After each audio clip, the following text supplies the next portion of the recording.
ඉතින් කොහොමද යාළුවනේ ඔයාලට? ඉතින් මම පහුගිය වීඩියෝ එක ඔයාලට පෙන්නුවා නගනවල තියෙන සුන්දරත්වය. ඉතින් ඔන්න නගනව ස්ටේෂන් එකට ඇවිල්ලා මම මේ යන්න හදන්නේ කරුයිසව වලට.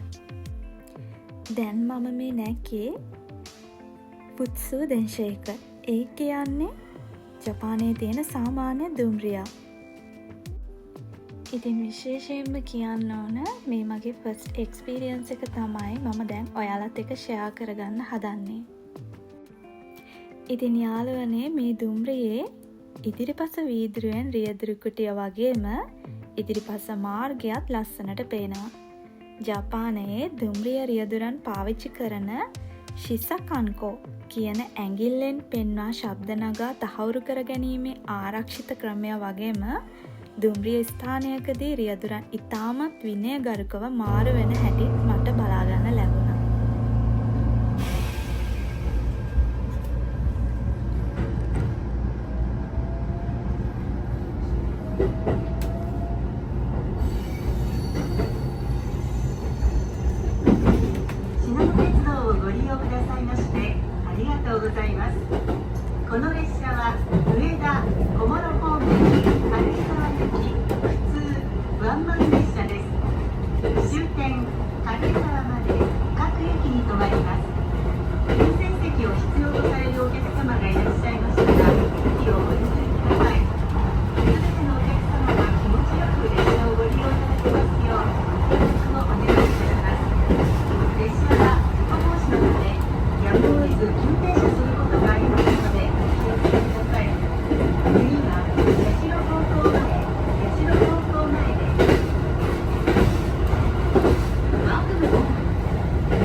මේක වෙනමම එක්ස්පීරියන්ස් එකක් යාළුවනේ. ඉතින් මම මේක හොඳට එන්ජොයි කරා. ඉතින් ට්‍රේන් වල ගිහිල්ලා තිබුණත් ඉදිරියෙන් කොහොමද මේ විදිහට යන්නේ කියන එක මම ෆස්ට් ටයිම් තමයි දැක්කේ. ඉතින් විශේෂයෙන්ම කියන්න ඕන ඒ රියදුරු මහත්මයා ඇඟිල්ලෙන් එක එක ඒවා පෙන්න ඒ වගේම තනියම කතා කරනවා වගේ මම දැක්කා. මම හොයලා බලද්දී තමයි මේක මම දැනගත්තේ. ජපාන් වලින් ශිසකන්කෝ එහෙමත් නැත්නම් ඉංග්‍රීසි වලින් කියන්නේ point and call. රියදුරු මහතා නිරන්තරයෙන් ඇඟිල්ල දිගු කරමින් ඒ කියන්නේ pointing සහ ශබ්ද නගා කියමින් ඒ කියන්නේ calling කරන්නේ දුම්රිය සංඥා, වේග සීමා සහ වේලාව තහවුරු කර ගැනීමලු. ඉතින් යාළුවනේ ඔයාලා දකින්න ඇති රියදුරු මහත්මයා අසල තිබ්බ ඒ ඩිස්ප්ලේ එක. ඒකට කියන්නේ කන්ට්‍රෝල් පැනල් කියලා. ඉතින් එතන තිබ්බ වේගය පාලනය කරන ලීවරය එහෙමත් නැත්නම් මාස්ටර් කන්ට්‍රෝලර්. ඔයාලා දකින්න ඇති කියලා මම හිතනවා. මම දැක්ක යාළුවනේ මේ රියදුරු මහත්මයා එක තැනකින් බහැලා තව රියදුරු මහත්මයෙක් එනවා. ඉතින් ජපානයේ දුම්රිය සේවාවේදී විශේෂයෙන්ම වෙනස් දුම්රිය සේවාවන් දෙකක් මුණ ගැහෙන සීමා සලකුණු වලදී හෝ දිගු ගමන් වාරවලදී රියදුරන් මාරුවීම සිදු වෙනවා කියලා තමයි මට දැනගන්න ලැබුණේ. ඔවුන් ඉතාමත් විනයගරුකව එකිනෙකාට ආචාර කරලා තත්පර කිහිපයකින් දුම්රියේ පාලන ලේඛන සහ වගකීම් අනිත් රියදුරාට බාර දෙනවා. මේන් දුම්රිය ධාවනයේ උපරිම අවධානය සහ සුරක්ෂිතභාවය තහවුරු වෙනවා කියලා තමයි සඳහන් වෙන්නේ. ඉතින් ඔයාලට කියන්න ඕනේ යාළුවනේ මම මේ විස්තර කලින් දැනගෙන ඉඳියේ නැහැ. මම මේ ගමන ගිහිල්ලා ඉවර වෙලා තමයි මම ගොඩක් දේවල් මේ ගැන හොයලා බැලුවේ. ඉතින් ඇත්තට මට මේ ට්‍රිප් එක විශේෂ වෙන්න ප්‍රධානම හේතුවක් තමයි මේ මුළු නගරෙම වට වෙලා තිබ්බේ මෙන්න මේ කඳු යායවල් වලින්. ඉතින් වටේටම තිබ්බේ කඳු ඉතින් සමහරක් අවස්ථාවලදී මීදුමෙන් වැහිලා තමයි තිබුණේ. 1997 දී නගනෝ shinkatsen ආරම්භ කිරීමත් සමග මෙම සාමාන්‍ය දුම්රිය මාර්ගය ප්‍රාදේශීය ප්‍රවාහන සඳහා ශිනානෝ රේල්වේ වෙත පවරන ලදීලු. ඉතින් මේක කඳු සහ උමං මාර්ග බහුල ජපානයේ දුම්රිය ඉතිහාසයේ ඉතාමත් වැදගත් මාර්ගයක් කියලා තමයි සඳහන් වෙන්නේ. ඉතින් බලන්නකෝ යාළුවනේ, හරිම ලස්සනයි.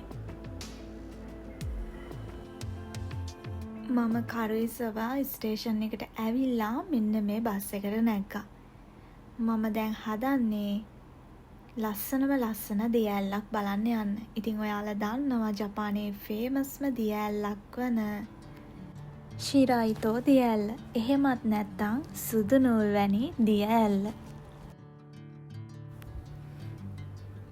ඉතින් මේක පැය භාගයක් විතර යනවා වනාන්තරයක් ඇතුළට.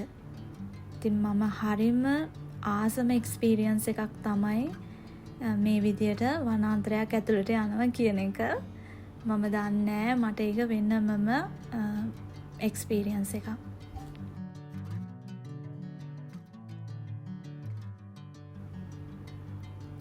යාළුවනේ, මම ජපානයේ උස ගස් දැන් අවුරුදු 3ක් විතර වෙනවා දැකලම තිබුණ නැහැ. ඉතින් මම ඇත්තටම හිතුවේ ජපානයේ උස ගස් නැහැ කියලා. ඉතින් ඇත්තටම ඒක එහෙම නෙවෙයි, උස ගස් තියෙනවා. ඉතින් දැන් දිය ඇල්ලට ගොඩක්ම ළඟයි කියලා මේ පොඩි දිය කඩਿੱති මට කියනවා.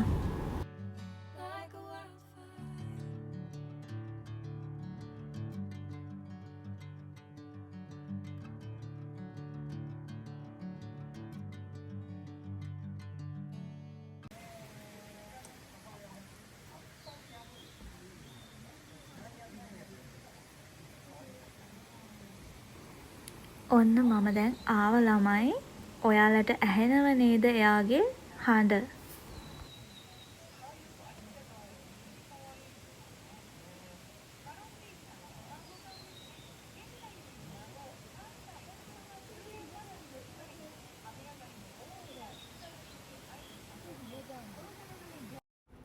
මේ කොළපාට ගස් කොළන් දකිද්දී මට හිතුනේ මම වෙනම පාරාදීසයකට ආව කියලා.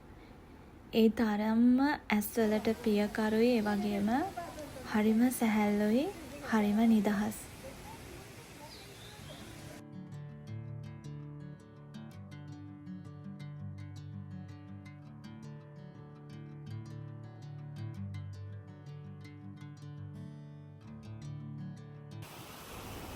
මේ දිය ඇල්ල ගැන කිව්වොත් යාළුවනේ, උසින් මීටර් 3ක් පමණක් වුණත් මීටර් 70ක් තරම් පුළුල් වක්‍රාකාර පර්වතයක් පුරා සුදු පැහැති නූල් වැටෙන්නාක් මෙන් තමයි ඉතාමත් සංසුන්ව කඩාගෙන හැලෙන්නේ.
ඉතින් අපි කතා කරනවට වඩා මේ සබාදහමේ හඬට ඇහුම්කන් දෙන එක මනසට ලොකු ප්‍රතිකර්මයක්.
ඉතින් මේ දිය ඇල්ලට උඩින් කිසිදු ගංගාවක් ගලාගෙන යන්නේ නැහැ.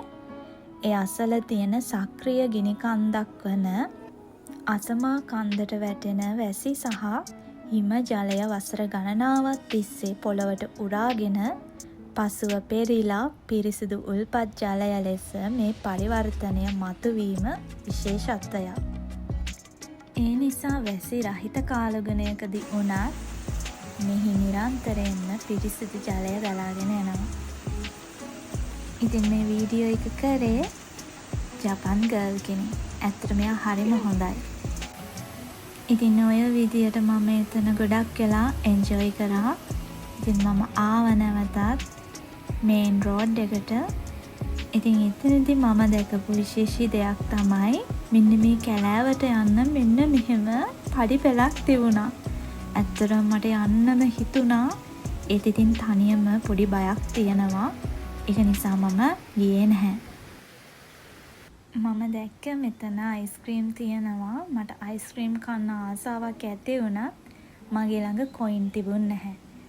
ඉතින් ඔයාලා කොහේ හරි යනවා නම් අනිවාර්යෙන්ම කොයින්ස් අරන් යන්න. ඊට පස්සේ මම බැලුවා මගේ ළඟ තිබුණේ යෙන් 200ක් වගේ ගාණක් තමයි. ඒකට මොනවද බොන්න පුළුවන් කියලා බලද්දී මං දැක්කා මෙතන තියෙනවා අමසකේ කියලා. ඔය තියෙන යාළුවනේ ඒ අමසකේ කියන පානය. නෑ මේකේ ඇල්කොහොල් නෑ. මමත් මුලින්ම ඇහුවා යාගෙන් සකේ කිව්වහම මේකේ ඇල්කොහොල් තියනවද කියලා. එයා කිව්වා මේක හදන්නේ කුමේ වලින් කියලා. ඒ කියන්නේ සහල් වලින්. ඉතින් මේක හරිම රස පානයක්. ඇත්තටම මට ඒක අයිස්ක්‍රීම් නොකා ඒක බොන්න පුළුවන් වුණා. සාම්ප්‍රදායික ක්‍රමයට සහල් සහ කෝජි, ඒ කියන්නේ බෝ කරන ලද දිලීර විශේෂයක් එකතු කරලා පැසවල තමයි මේක හදන්නේ. එතකොට හාල් වල තියෙන පිෂ්ඨය ස්වභාවිකවම සීනි බවට පත් වෙනවා. ඒක නිසා මේකට ආමතරව සීනි එකතු කරන්නේ නැහැ. මේක ජපානයේ පොඩි ළමයිට පවා බොන්න දෙනවා. ඉතින් ඔය විදියට තමයි මම මේ ට්‍රිප් එක එන්ජොයි කරේ. ඉතින් එතන තිබ්බ ෂොප් එකට ගිහිල්ලා මොන හරි මතක් වෙන ගන්නත් මම අමතක කරේ නැහැ.